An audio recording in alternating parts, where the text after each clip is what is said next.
হাদিরে যারা মারছে তাদের নাম যদি প্রকাশ করা হয় তাহলে বাংলাদেশ উত্তপ্ত হবে।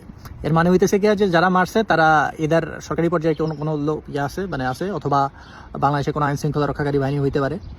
আমার মনে হয় না পৃথিবী এমন কোনো চুতিয়া দেশ আছে যারা নিজেদের মেধাগুলারে নিজেরা এইভাবে ধ্বংস করে। যেমন আপনি যদি চিন্তা করেন, এই যে মমতাদি, হ্যাঁ কিন্তু নামটা বলে নাই, বলেই দিছে যে আমি দেশের স্বার্থে নামটা বলতেছি না। আমাকে কোনো চুতমানের পোলারে দেখছেন দেশের স্বার্থ চিন্তা করতে? সব বেচে আপনি কিনা দেয়, এদিক বেচে ওই দিক বেচে, মানে যে যার যার পকেট ভরার ধান্দায় থাকে সব সময়। এই যে হাদির মতো একটা পোলার, আমার 33 বছরের জীবনের ইতিহাসে হাদির মতো এরকম ট্যালেন্টেড রাজনীতিবিদ আমি দেখিনি, যে বাংলাদেশটারে মানে রাষ্ট্র কাঠামোগুলারে এত সুন্দর করে বুঝে।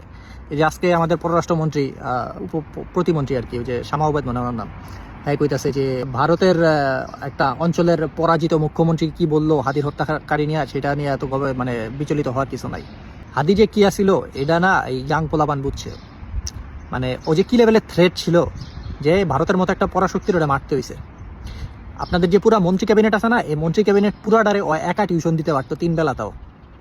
মানে আপনাদের মতো গোবর মার্কা মাথা লয়া যে আপনারা কেমনে মন্ত্রী মিনিস্টার হয়েছেন আমার না মাথায় ধরে না। আপনারা হাদির সেন্টিমেন্ট আপনারা বুঝেন নাই। 8 লাখ না 9 লাখ মানুষ ছিল জানা যায়।